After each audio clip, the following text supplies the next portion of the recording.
All right, so it's been about 17 years since Joe Rogan called out Carlos Mencía for stealing jokes, which obviously completely derailed Carlos's career, and he was never able to recover from it. So now that Rogan's comedy is being criticized a lot after his latest special, Carlos is loving it.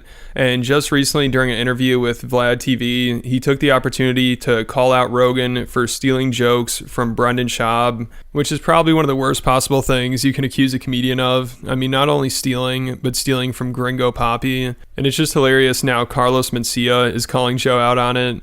And I'm pretty sure he got this idea from Elephant Graveyard's video. If you remember, he pointed this out. It would be so much easier if I was just gay as shit. I wish I was gay. It looks way easier. We'd like play video games all day. We'd work out. At night, we'd f each other. You're hanging out with only guys. No one can get pregnant. So of course Carlos loved hearing this, and you could tell he's really excited to bring it up during his interview. You know, he can finally try to get some revenge 17 years later and accuse Joe of stealing a joke. But obviously I don't think most people actually believe Joe stole this. You know, it's just funny enough that he'd even have a joke similar to Brendan's. Like, that's embarrassing enough for him and says a lot about his comedy. You know, because he had been working on this special for 6 years and he has a joke like this in it. I mean, to make a hacky joke like this, you gotta expect other comedians have done it before, and unfortunately Schaub is one of them. So it's just bad enough that people can even make the comparison to Schaub. So maybe Joe should have actually watched Gringo Poppy, because then he might have known to take that joke out, because now he has Carlos Mencía calling him out on it. He also just got accused himself, so. Oh, he got accused of stealing jokes? Well, you don't know that? No. Pull it up. I'm about to pull it up. Oh, seriously? You didn't know about this? I'm sorry to the one to bring it up, bro, but. Well, the way this is laid out is failed comedian Brendan Schaub takes credit for a line that sounds familiar. Is it Brendan Schaub? Oh, Brendan Schaub, there it is. But yeah, he got accused of stealing Joe Schaub's Rogan jokes. steals Brendan Schaub's joke. There it is. Yeah. So, this is what I didn't want. This is what, like, I thought, I don't want it to become this. You know what I mean? And so now I've had to tell people in my audiences sometimes. This is the Netflix special. Yes. That's the way he did it. The next special that he just did. So, point being, like, the policeman of this, right?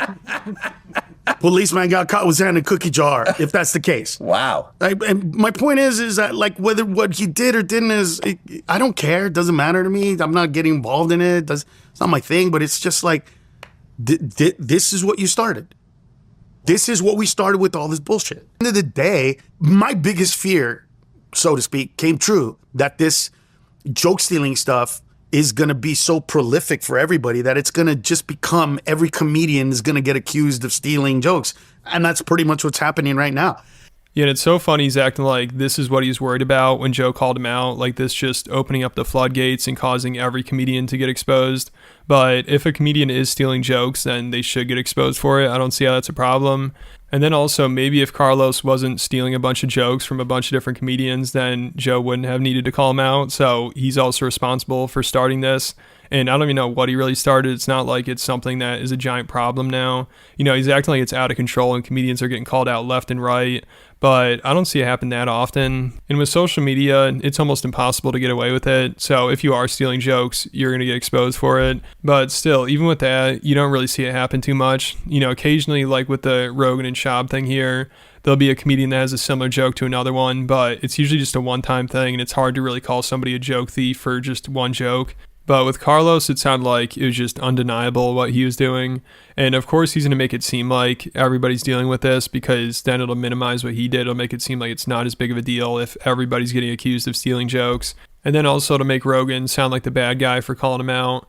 But again, this isn't a giant problem in comedy. I haven't heard many other people complain about it, other than probably Amy Schumer and her writer. Like, that's probably the closest thing to this. You know, if you remember, she got called out for stealing bits on her TV show. It is a pretty big deal, but it wasn't a career-ending thing for her. You know, it wasn't as bad as what Carlos went through. And I know the situations are different, so it's hard to compare them, but it seemed like Joe was kind of hypocritical when it came to them, because with the Amy Schumer one, he seemed to take it easy on her since he was friends with her.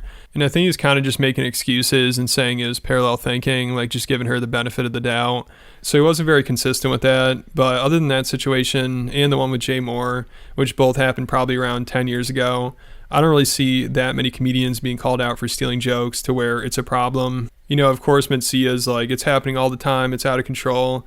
But I think that's just what he wants, because then it'll make it seem like what he did isn't that big of a deal if everybody's getting called out for it. You know, because still Mencía has trouble accepting responsibility, and he wants to make it seem like Rogan's the big problem here. Every comedian is pretty much getting accused of this shit. And you know what it's actually doing? It's diminishing what we do. It's diminishing who we are as comedians. It's taking away the power, the beauty, the artistry of what we do. It's turning it into some really shitty, simplistic, oh, this guy can tell that joke. That's not how it works. Yeah. That's not how this works. It's taken me sometimes years to perfect not just a joke, but the joke that I tell before, the joke that I tell right after, the joke in between, like to make the arch, to bring this 45 minutes to 1.5 hours of a beautiful movie. It's not that simple, and I hate that it's gotten there, and I hate that now because every comedian steals. Now every comedian is a simple joke thief piece of shit, and it has demeaned the art of what we do, and that was my fear. Yeah, so I don't really know what he's talking about. I mean, it sounds like he's still coping here. I don't think he'll ever get over it. I mean, it's so funny. He's trying to act like this was his big concern the whole time. Like, I was just worried about all these other comedians having to deal with stuff like this. But again, who is dealing with this? You know, I wish he'd give some examples, because he's acting like every comedian is a joke thief, but I'm not sure who he's talking about. I mean, it's been almost 20 years, and still Carlos is basically the most prolific joke thief of all time. So he really set the bar high, and I don't know if we'll ever see somebody as egregious as he was with it. But, you know, it'd be better if he could just admit to his mistakes, accept it, and try to start over. But I don't know if that'll ever happen. And it'd also be interesting if we could see him on Rogan's podcast. I doubt Joe would ever want to do that, but that would definitely make for an interesting podcast. But let me know what you guys think down in the comments. And if you want to hear more about Carlos, I actually recently just talked about him on Patreon, because some girl who went to his show claimed afterwards he kept hitting on her and was trying to get her to do Molly with him right in front of her husband. And it's just a crazy story. So if you want to hear about that or just a ton of other stuff, there are over 90 videos. There's a ton of content. So if you like the channel, you want to help support it, make sure you check it out. Put a link in the description. It was a bit of a media storm that happened after some criticisms that I had over Trump. Am I off on this? Like, what is the best way to handle, like, somebody that I voted for that is not living up to their promises? I'm criticizing them. And some responses are, well, yeah, you're a fucking idiot. And I was like, I don't know if that's the best way to build a coalition. All right, so it looks like we're starting to see the comedians that decided to go all in on politics and endorse Trump and have him on their podcast now really coping over Trump not doing what he promised. Or in Joe Rogan's case, Trump actually doing what he promised with the deportations, which his fan base wants more of. But Rogan is like, man, this is insane. And of course, he acts all surprised by it. We were told there would be there's two things that are insane. One is the targeting of migrant workers, not cartel members, not gang members, not drug dealers, just construction workers showing up in construction sites and raiding them, gardeners. Yeah. Like, really? Or Palestinian students on college campuses. So Rogan endorsed Trump and interviewed him for 3 hours, but he didn't do enough research or ask him enough questions to know that him and his fan base wanted mass deportations. I mean, this is an issue that most of Trump's base would say is exactly what they voted for. So it's hilarious for Rogan to act all surprised by this. And seeing these comedians cope over Trump is the funniest they've been in years. You know, watching Schultz cope over this is like watching a kid realize Santa isn't real, while also at the same time trying to act like he always knew that. I mean, he sounds so confused, because he went off about how he voted for Trump to decrease government spending, stop wars, and release the Epstein files. But so far, he's basically just done the opposite of that. So after everyone made fun of Schultz for just believing everything Trump says, the next episode, he's sarcastically like, guys, apparently politicians lie. Who knew? I had no idea. He's saying this like, no shit, I know politicians lie. But obviously he didn't, or he's just playing dumb because he says he believed everything Trump said. And Schultz still thinks Trump actually wanted to do that stuff. But I guess he thinks the deep state got to him or some shit like that. I know this is crazy, but did you know that politicians lie? Oh, wow. That's something I just found out. Wow. Someone was like, Trump's a fucking liar. You didn't know he's a fucking liar? And I was like, oh, I thought they were all liars. I didn't realize that there were people that tell you the truth. Everything he campaigned on, I believe he wanted to do. And now he's doing the exact opposite thing of every single fucking thing. Like, they'll DM me and be like, you see what your boy's doing? You voted for this. I'm like, I voted for none of this. He's doing the exact opposite of everything I voted for. Yeah. I want him to stop the wars. He's funding them. I want him to shrink spending, reduce the budget. He's increasing it. It's like... And almost every comment on these podcasts is negative, which of course Schultz acts like he doesn't understand why people are criticizing him. He just keeps acting like people are saying he shouldn't be able to call someone out who he voted for. But I think the point most people are trying to make is Schultz should have known better and he should take more accountability, which he refuses to. Instead, he comes up with all these excuses and just hopes his fans are dumb enough to fall for them. Because with these podcasters, you have to remember they're not stupid, but they think you are. Like, Schultz is just banking on his fans being like, yeah, who could have known Trump wouldn't follow through on this stuff? At least he's calling him out now. But Schultz should have known better from the start. Instead, he obviously just got caught up in the grift. Now he's trying to backtrack by playing dumb and acting like he was just thrown into politics.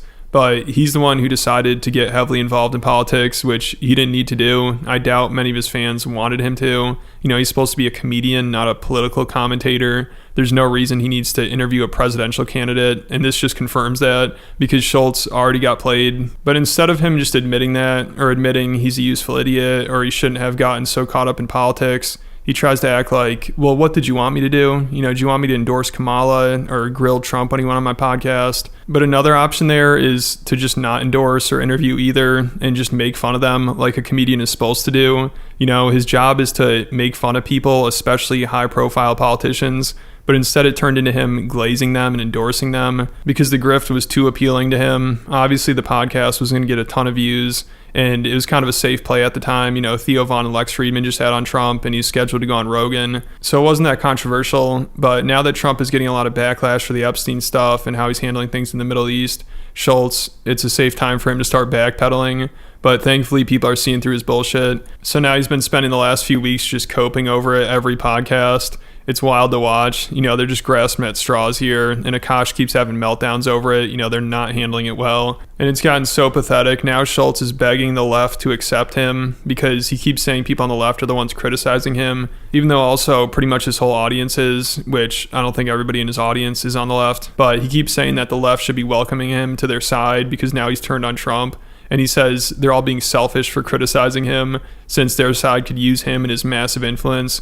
So this just reeks of desperation. It's like, guys, stop being mean to me. I want to join your side. I think they think we were supposed to dunk on Trump immediately, make him get up and walk off in 30 seconds, and now we're all happy. No. Well, good Democrat, if somebody wants to change their mind on Donald Trump, says, no, you're not allowed to.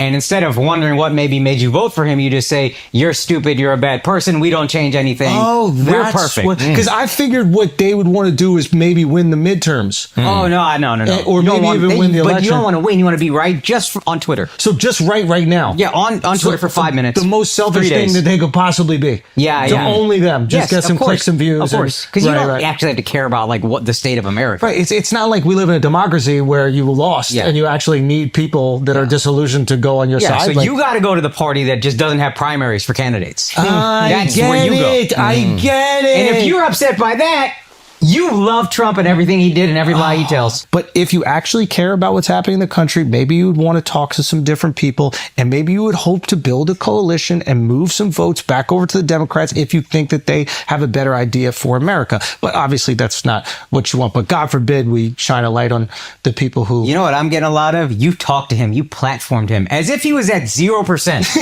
And then we talked to him and then he won the election. As if he had fucking no shot of winning. Hold on. people were like, this guy's a monster, he's not a human being. Then we humanize him. That's what he keeps saying. Let's game theory this, Akash. Yeah. Okay, we are so powerful and influential by Yes. simply sitting down with him. Yeah. Right? We made him president. Yeah. So one would think that if we are disillusioned by some of the things that he is doing as president, and we're upset that that same influence might be able to make someone else president. So shouldn't you be embracing this massive influence that you come say to we our have? side. That Claim sounds we nice. have, Yeah. Or you just want to take no accountability for the fact that you ran a dead guy and a woman that couldn't speak. I wanted something different. I was hoping for some sort of change. Oh, no, yeah. Then you should have voted for Kamala. Yeah. Okay, got it. Okay. Well, listen, now you know. Yeah. I'm just a fucking idiot, obviously. You know what I mean? I didn't understand how this, information understand- economy works. Yeah, you don't understand democracy. Yeah, damn, democracy's tough, dude. And then Schultz also brought on these Democrat podcasters and this congressman to help him cope over this.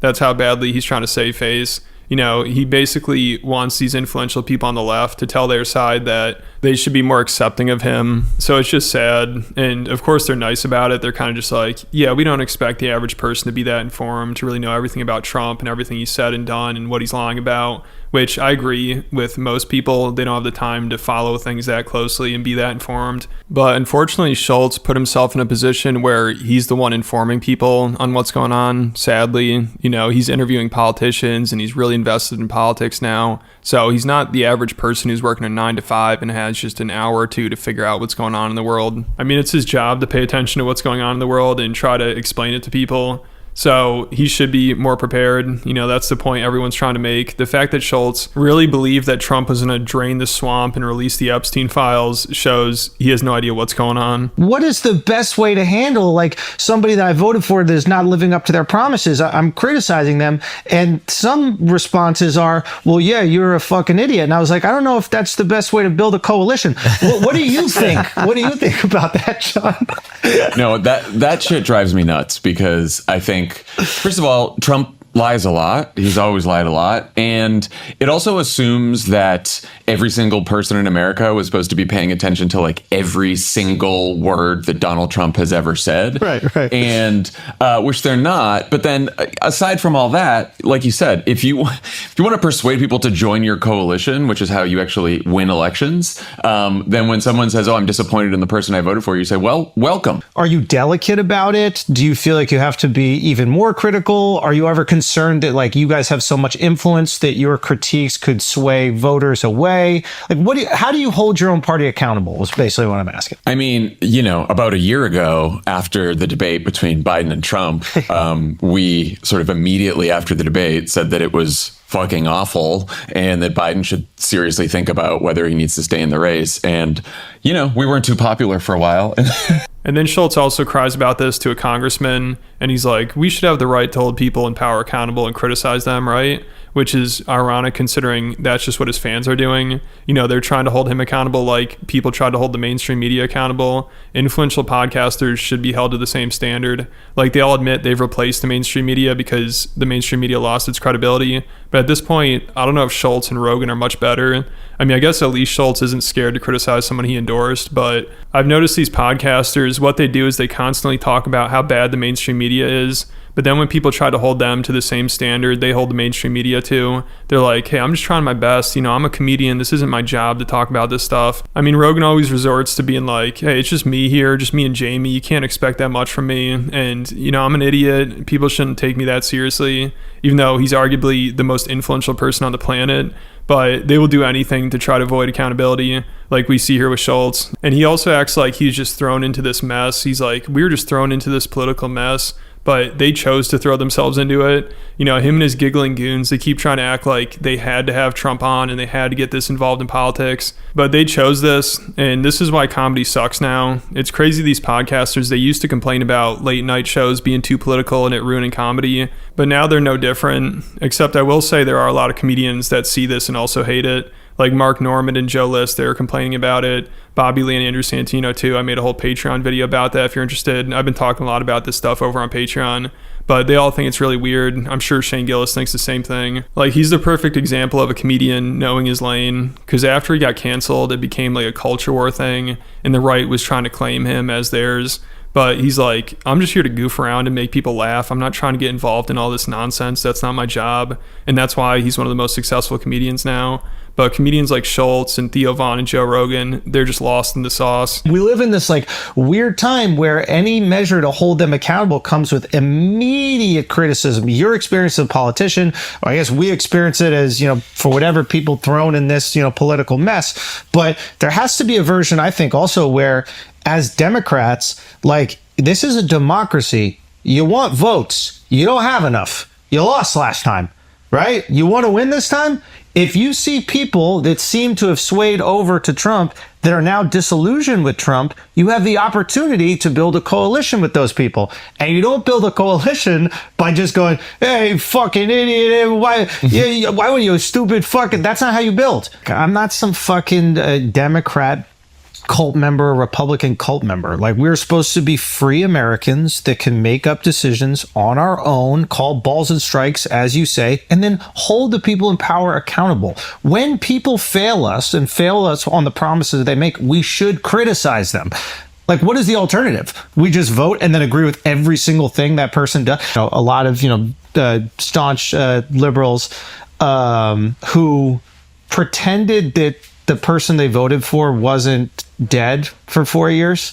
Like, they pretended Biden wasn't senile for 4 years. And we're getting lectured for criticizing the person that I voted for. Like, I think they're pretending they had a really viable, awesome candidate that we all should have voted for, and not just acknowledging. Lecturing you. I mean, I don't get it, because they think we platformed him. We talked to him. Not even that. It's just they're like, you should have known better. This guy's a career con man. He just always lies. You should have known.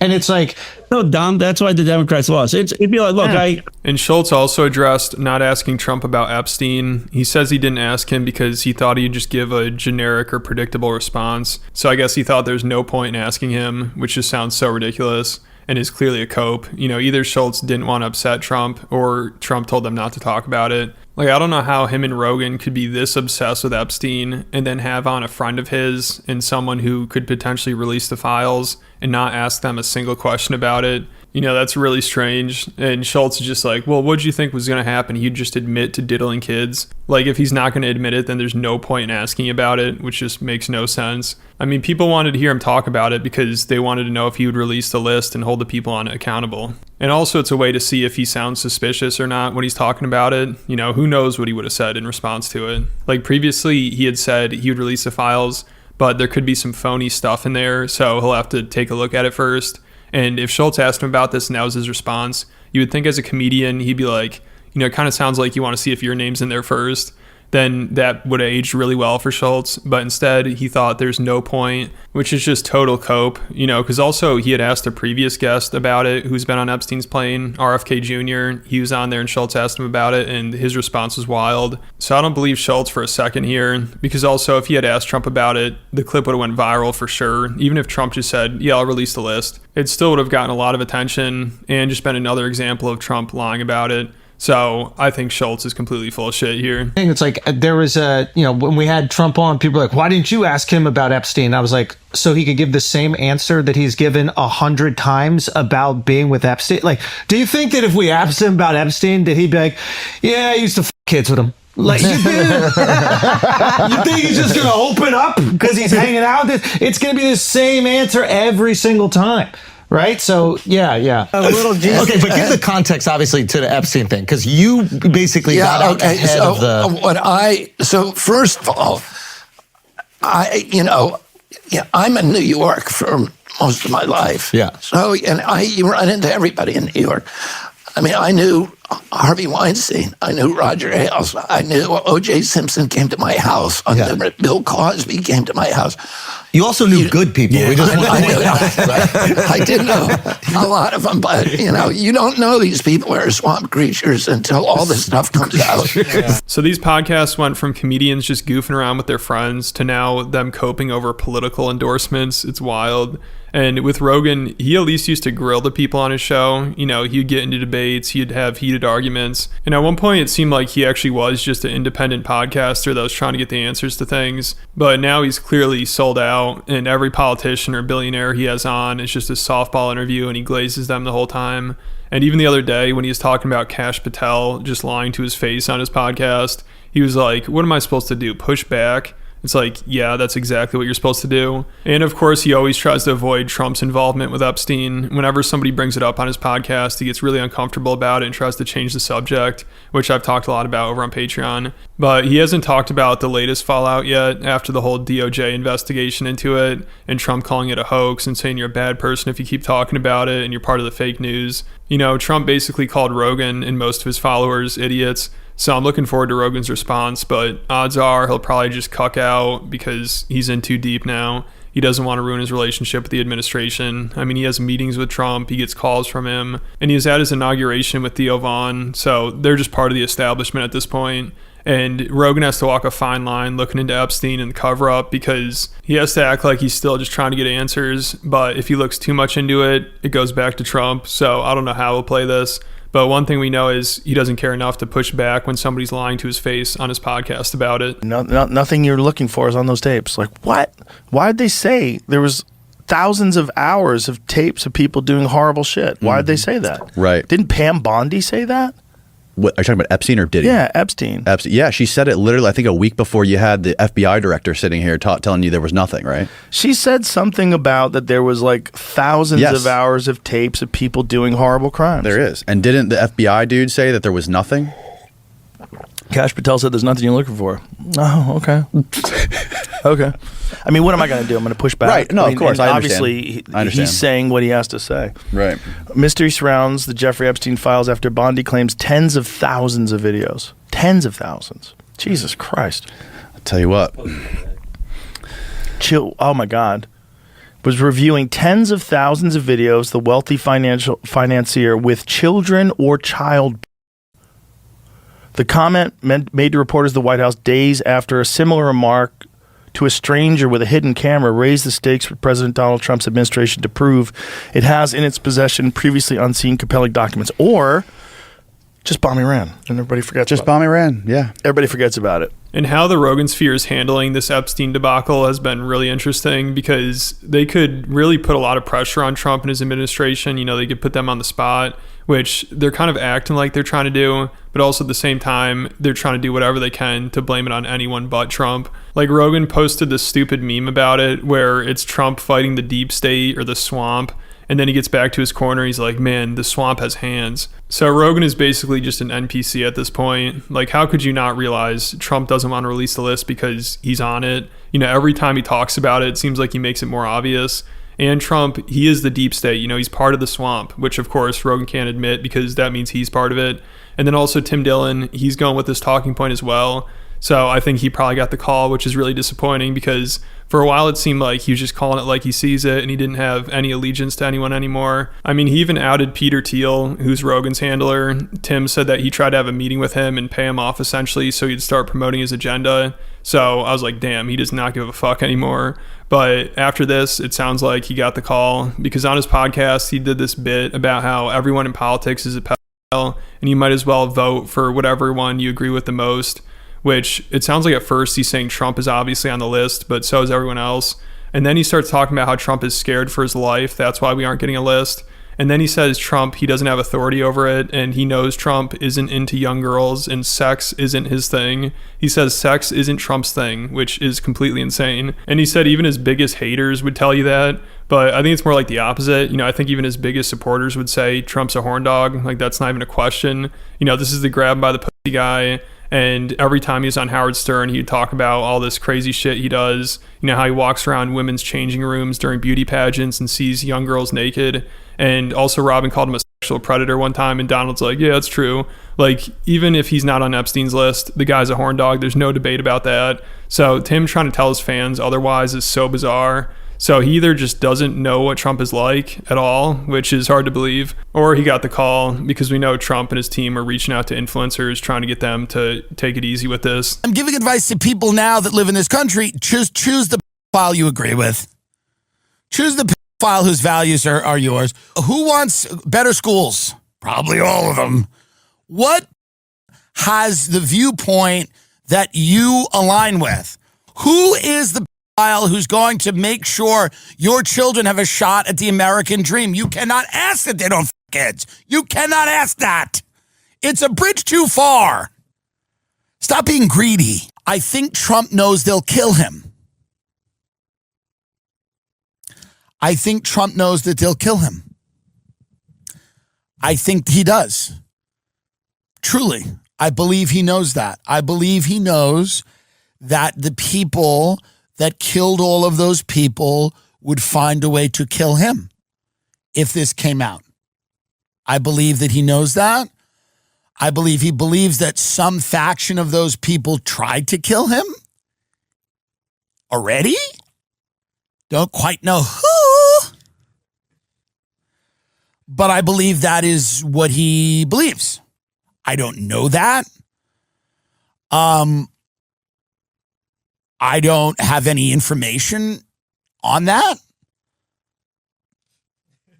You know, like I can't tell you, like it's not like a guy, like someone told me that. I don't know what else evidence-wise you would need. And the president of the United States, he's the most powerful man in the world. No, he's not. No, he is not. No, he ain't. And if the last 6 months haven't showed you that, I don't know what will. He's not. It feels nice to say our president is the most powerful person in the world. It feels good. He's the most powerful person in the world. But really, the reality of the situation is he's not. He's not. And he can't wave a wand. And I'm not exempting Trump from blame. I don't think he's I don't think young chicks are his thing. And even his enemies tell you that. They're just not his thing, you know? I don't know what else he's f***ed around with, but it's not young chicks. I don't think it's sex. I think whatever it is, he's getting pressure from a lot of people and he's succumbing to it. You know? He's not a brave, he's not a revolutionary. What? He owned casinos.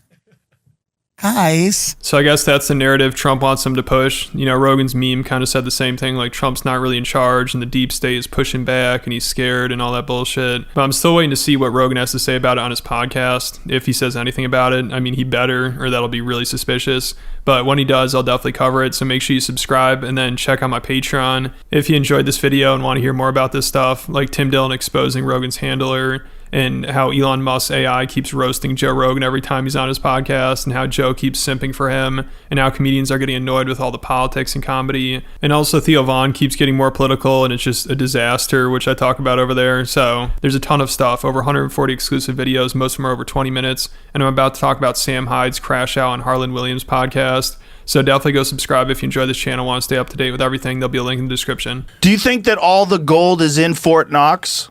Do I think all the gold is in Fort Knox? Yes. Are you a fucking conspiracy theorist? Yes. Yes.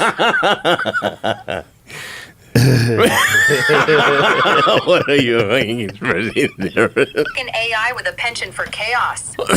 And I'm stuck talking to you, weirdo. Now, what's next? Or